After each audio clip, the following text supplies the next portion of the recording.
माझ्या कुटुंबातील बांधवांनो, भगिनींनो आणि मातांनो, ठीक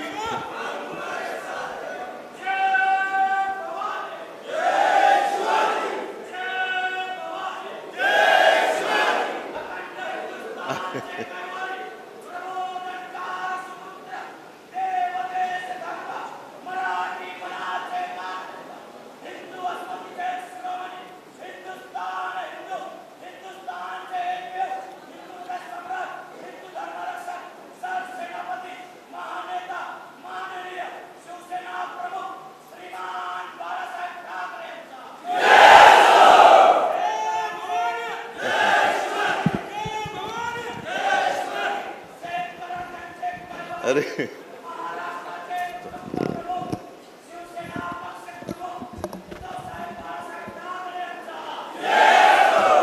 अरे तुम्हाला भूक नाही का लागली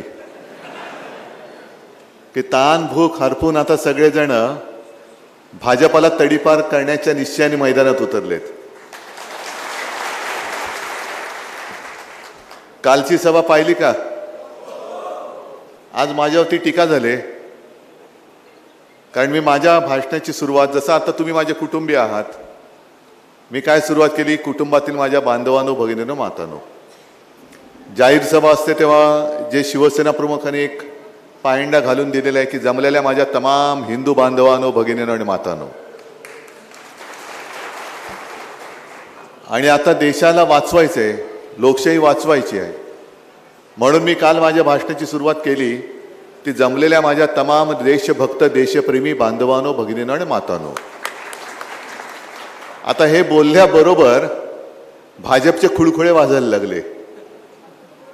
काही जणांच्या मानगुट्टीवरती जे भूत बसलेले आहे असे मोदी भक्त बोंबलायला लागले की उद्धव ठाकरेंची भाषा बदलली. मला त्या मोदी भक्तांना विचारायचं की तुम्ही देशभक्त नाही आहात का? आम्ही देशभक्त आहोत ना रे, आम्ही सगळे देशभक्त आहोत. अगदी इथे सुद्धा काही मुस्लिम बांधव आले असतील, प्रत्येक सभेत येतात, तेही देशभक्तच आहेत. पण ज्या भाजपच्या खुळखुळ्यांनी माझ्यावरती टीका केली त्यांना मी विचारतोय की तुमचं हिंदुत्व म्हणजे काय? तुमच्या मोदी भक्त तुम्ही आहात की देशभक्त आहात? आम्ही देशभक्त आहोत, आम्ही मोदी भक्त नाही, हे आम्ही उघडपणाने सांगतो. आणि त्याच्यात मला काय लाज वाटण्याचं कारण नाही, लाज त्यांना वाटली पाहिजे कारण त्यांना देशभक्त या शब्दावरती त्यांनी आक्षेप घेतलाय. देशप्रेमी, आम्ही देशप्रेमी आहोत. आणि आता तुम्हाला कळलं असेल की त्यांच्या डोक्यात काय किडे वळवळत आहेत. काल जे मी माझ्या भाषणात बोललो की त्यांनी जी मध्ये आता ते बंद झालंच पाहिजे, कारण आता जर का तुमच्या गावात तसा रथ आला तो तिथल्या तिथे अडवा, आणि पोलिसांनी कारवाई नाही केली तर तुम्ही कारवाई करा. तो रथ कोणता? मोदी सरकार. आता आचारसंहिता लागलेली आहे, आता मोदी आणि आपण सगळे एकत्र सारखे आहोत, त्यांना वेगळा नाही आणि आपल्याला वेगळा नाही, चालणार नाही, खपून घ्यायचा नाही. आणि जर त्यांना प्रचार करायचा असेल तर तो सगळा खर्च हा त्यांच्या खात्यामध्ये लावला गेला पाहिजे. तुम्ही सगळेजण इथे तुमच्या समस्या भोगता आहात. मी तर शहरी बाबू आहे, मी शहरामध्ये तुमच्या समस्या वाचतो, ऐकतो, पाहतो. आणि जे जे गोरगरीब त्यांच्या समस्या घेऊन माझ्याकडे येतात त्यांना मातोश्रीवरती मी भेटतो सुद्धा. प्रत्येकांच्या समस्या वेगळ्या असतात, कोणाच्या कर्जाच्या असतात, कोणाच्या शेतीच्या असतात, कोणाच्या आणखीन कसल्या असतात, कोणाच्या राजकीय असतात. पण त्या समस्या मी बघून नुसता घरी नाही बसलो, मी संपूर्ण राज्यभर फिरतोय. आणि आज निवडणुका आता जाहीर झाल्यानंतर आपले जाहीर सभा सुरू होतील. पण त्या सुरू होण्यापूर्वी मी असं म्हटलं की संपूर्ण महाराष्ट्र मला कुटुंबातील एक सदस्य मानतो. मानतात ना रे? मग माझ्या कुटुंबाशी मला बोललं पाहिजे की काय करताय तुम्ही, आणि तुम्हाला विचारलं पाहिजे जे मी करतोय ते तुम्हाला पटते की नाही पटत. पटतंय ना? ही लढाई आहे ती नुसती लढायची नाही, ही जिंकायची आहे. आणि विशेषतः हिंगोली मतदारसंघ आणि बाजूचा परभणी, तरी परभणीचं आपल्या संजय जाधवचं कौतुक आहे की त्यांना सुद्धा प्रलोभनं दाखवली असतीलच, खोक्यांचे ऑफर झाले असतील, पण तो आपलं मूळ आणि शिवसेना ही आई, त्या आईशी त्यांनी गद्दारी नाही केली. आणि मला आठवते की अगदी सुरुवातीच्या काळात म्हणजे 96 वगैरे साल असेल, जेव्हा पहिल्या प्रथम शिवसेना ताकदीने लोकसभा लढवायला लागली, लोकसभा मतदारसंघ मागायचे कोणते? आपण परभणी घेतला, हिंगोली घेतला, संभाजीनगर घेतला, मुंबईचे काही घेतले होते. हिंगोली, परभणी कसं होणार? पण दोन्ही मतदारसंघ, परभणी काय आणि हिंगोली काय, प्रचंड बहुमताने निवडून दिले होते अगदी पहिल्याच फटक्यामध्ये. नंतर थोडंसं काय झालं, दोन्ही मतदारसंघाला एक नाही म्हटलं तर निवडून आलेल्या खासदाराची परंपरा लाभली आणि ते गेले तरी सुद्धा परभणीकर आणि हिंगोलीकर हे शिवसेनेच्या झेंड्याखाली राहिले. आज परभणीची ती परंपरा संजय जाधवनी मोडलेली आहे आणि बाजूला सुभाष बसलेले आहेत वानखेडे, ते पण खासदार होते, थोडे दिवस गेले होते. पण सुभाष, तुमचं मी अभिनंदन एवढ्यासाठी करतो कारण तुम्ही बघितलं इथलं प्रेम आणि तिथलं भाडोत्री प्रेम याच्यात जमीन आसमानाचा फरक आहे. ते जे तिथे गेले ते संपले. म्हणजे अगदी हळद प्रक्रिया प्रकल्प मी मंजूर केला, होय, मी अभिमानाने सांगतो मीच मंजूर केला तो. पण काही जणांना असं वाटतं की त्यांनी केला, असं अर्ध्या हळकुंडाने पिवळे होणारी लोक ते तिकडे गेले. बघा लावतात का हळद परत लोक तुम्हाला? गद्दारी गद्दारी किती करायची, सगळं काही दिलं, आमदार केलं, खासदार केलं, काही जणांना मंत्रीपद दिली, तरी सुद्धा यांची भूकच शमत नाही. इथल्या पालकमंत्र्याचा उल्लेख केला, मी म्हटलं कोण आहे रे बाबा पालकमंत्री? तर तो पालकमंत्री ज्यांनी सुप्रिया सुळेला शिवी दिली होती. अशी लोक हे बाजूला ठेवतात आणि म्हणे आम्ही हिंदुत्ववादी. आम्ही छत्रपती शिवाजी महाराजांचं नाव घेतो आणि महाराजांनी जे आम्हाला शिकवलं की परस्त्री असते ती माते समान, महिलांचा आदर करायचा, आणि बिंदास शिवी देत आहेत तरी सुद्धा बाजूला मांडीला मांडी लावून मंत्रिमंडळात बसतायत. लाज नाही, लज्जा नाही, शरम नाही, तरी देखील शिवसेनेचं नाव घेताय. अरे नालायकाने, शिवसेना तुम्हाला कळलेलीच नाहीये, कळलेलीच नाहीये. शिवसेना हा एक निखार आहे, हे येरागबाळचं काम नाहीये. मी अनेकदा सांगितलेलं आहे की आपलं धनुष्यबाण त्यांनी चोरले. आज चोराच्या हातामध्ये धनुष्यबाण आहे आणि मला खात्री आहे, मला विश्वास आहे की सत्ताधारी म्हणजे काही न्यायमूर्ती नाहीयेत. न्यायमूर्तींचं एक वेगळं स्थान आहे आणि आपल्याला आता सर्वोच्च न्यायालयाकडनं न्यायाची अपेक्षा आहे.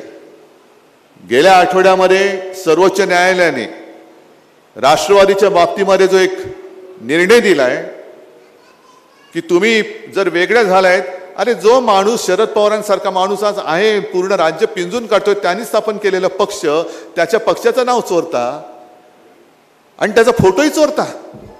म्हणजे एवढी बेशरम अवलाद या महाराष्ट्रामध्ये कधी पैदा झाली होती असं मला नाही वाटत. हे बेशरम लोक आहेत. आणि संजय, तुम्ही जे बोललात की काही जणांना अभिमान कसला असतो की आम्ही 2 पक्ष फोडून पुन्हा आलो. अरे घर फोडे तुम्ही, यांना घरफोडीचं एक अधिकृत लायसन्स देऊन टाका आता, घरफोडे म्हणून. हे घरफोडे. आणि तुमचं जे काही चिन्ह असेल ना ते कमळ नाहीये, ते हातोडे बितोडे असे काहीतरी काय घरफोडी करणार. सगळ्यांची घरं तुम्ही फोडताय, पक्ष तुम्ही फोडताय. तुमच्या पक्षामध्ये ना नेते तयार झाले, नेत्यांचा आदर्श सोडाच, पण आदर्शवाले नेते त्यांनी घेतले. कारण काहीच नाही ना शिल्लक, ना विचार, ना काही ना काही. आणि महत्वाचा मुद्दा काय की आज तुम्ही सगळे शेतकरी, आता प्रत्येक सभेत ग्रामीण भागात शेतकरी येतातच, इकडे सुद्धा काही शेतकरी आले असतील, आलेत ना. मग माझे प्रश्न तेच आहेत, तुम्हाला पीक विमा मिळाला का? तुम्हाला आपत्कालीन मदत मिळाली का? तुम्हाला प्रधानमंत्री काय स्वनिधी योजना मिळाली का? नाही. पण त्याच्यावरती बोलायचं नाही, कारण ते प्रश्न विचारले तर त्यांच्याकडे उत्तरच नाहीये. मग काय करायचं? दे लावून धर्माधर्मामध्ये मारामारी. मग दुसरंच काहीतरी कायदे आणायचे, काही वाटेल ते करायचं. आता सुद्धा एवढा मोठा हातोडा त्या निवडणूक रोख्यांचा त्यांच्या डोक्यात पडलाय. पण निर्लज्जम सदा सुखी, म्हणजे ही अधिकृत शासकीय यंत्रणा वापरून खंडण्या गोळ्या करणारी ही टोळी झाली भारतीय जनता पक्ष. म्हणजे तुम्ही आमचे फोटो म्हणजे माझ्या वडिलांचा फोटो लावण्यापेक्षा त्या ईडी सीबीआय आणि इन्कम टॅक्स वाल्यांचे फोटो दाखवा. सगळ्यांच्या पाठी ईडी लावतायत, इन्कम टॅक्स लावतायत, सीबीआय लावतायत आणि आम्ही जगातले मोठे पक्ष. कारण माझं तर मी प्रत्येक वेळेला आव्हान देतो, सगळ्या सरकारी यंत्रणा बाजूला करा आणि निवडणूक घेऊन दाखवा, बघा लोक काय करतात तुमचं. आणि दिवस सगळ्यांचे सारखे नसतात. आतापर्यंत तुमचे अच्छे दिन होते भारतीय जनता पक्षाचे आणि मोदीजी जे सांगत होते 14 साली अच्छे दिन आएंगे, आता अच्छे ने आता सच्चे दिन आएंगे. आता खरे खरे आपलं राज्य सुरू होत आहे. कारण आपण सगळ्यांचा अनुभव घेतला, अगदी काँग्रेसचा अनुभव घेतला. आपल्याला म्हणजे मलाही असं वाटलं होतं की हिंदुत्ववादी आहेत, देशासाठी काहीतरी करतील, पण देशासाठी काहीच केलेलं नाही. त्या सत्यपाल मलिकांच्या घरी सुद्धा धाडी टाकल्या. या सत्यपाल मलिकांनी जो एक बॉम्बस्फोट केला होता पुलवामाच्या बाबतीमध्ये, त्याला उत्तर कोणी नाही दिलं. मग त्यांनी उघड उघड सांगितलं की तो जो आपल्या लष्कराचा ताफा पाठवला जात होता तिकडे, हे राज्यपाल होते काश्मीरचे, त्यांनी सांगितलं की हा सगळा ताफा जो आहे तो हवाई मार्गाने पोहोचवला पाहिजे. नाही दिलं त्यांना बंधू. मग रस्त्याने जायचं असेल तर बंदोबस्त लावला पाहिजे, नीट चेकिंग केलं पाहिजे. काही केलं नाही. ते जवान देशाच्या रक्षणासाठी जे सैन्यात दाखल झाले होते त्यांना कोणतीही सुरक्षा दिली गेली नाही, कोणत्याही त्यांच्या रस्त्याची खातरजमा केली गेली नाही. आणि हे तिकडे पोचताना मध्ये त्यांच्यावरती आत्मघाती दहशतवादी हल्ला केला गेला आणि माझ्या भारत मातेचे जवान हे देशाच्या रक्षणासाठी तिकडे लढायला चालले होते, त्या घातपातामध्ये ते शहीद झाले. ही जबाबदारी मोदी सरकारची नाही. तुम्ही जे सांगताय मोदी सरकार, मग ही सुद्धा जी पापं आहेत ही सुद्धा जबाबदारी आहे, ही सुद्धा मोदी सरकारचीच आहे.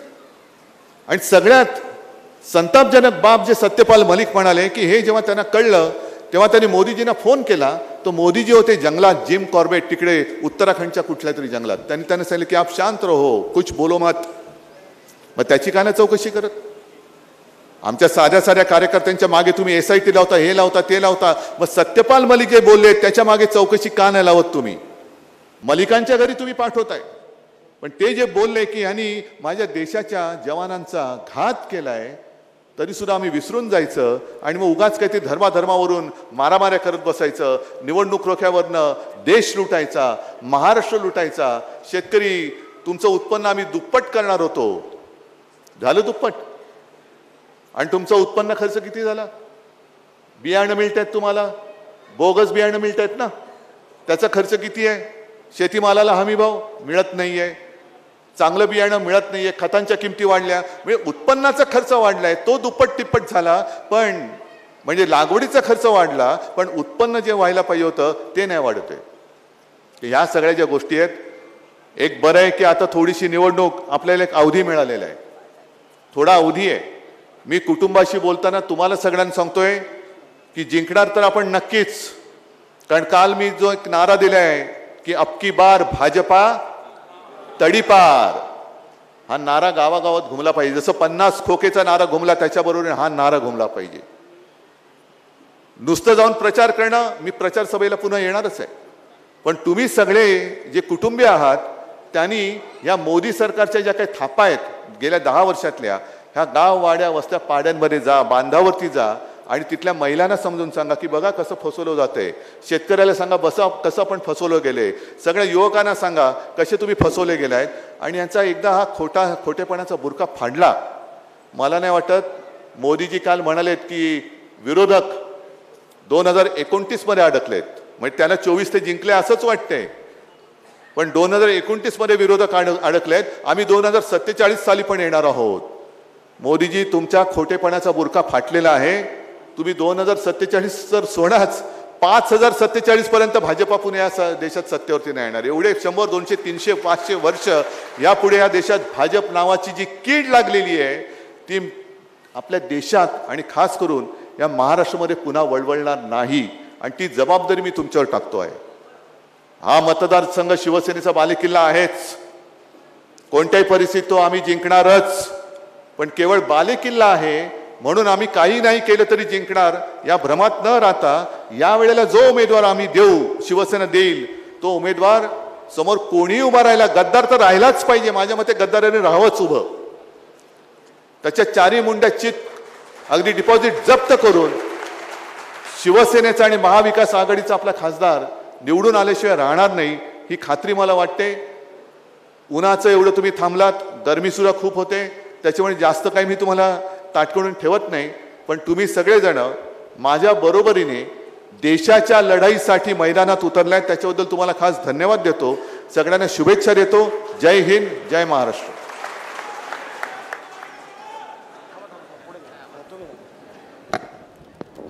धन्यवाद साहेब. आणि तर उद्धव ठाकरेंची हिंगोलीमध्ये ही सभा होती आणि अबकी बार भाजप तडीपार असा नारा उद्धव ठाकरेंनी परत एकदा दिलेला आहे. भाजप ही देशाला लागलेली कीड आहे आणि ती महाराष्ट्रामध्ये वाढू देणार नाही असा निर्धारही उद्धव ठाकरे यांनी या सभेदरम्यान बोलून दाखवलाय. एबीपी माझा, उघडा डोळे बघा नीट.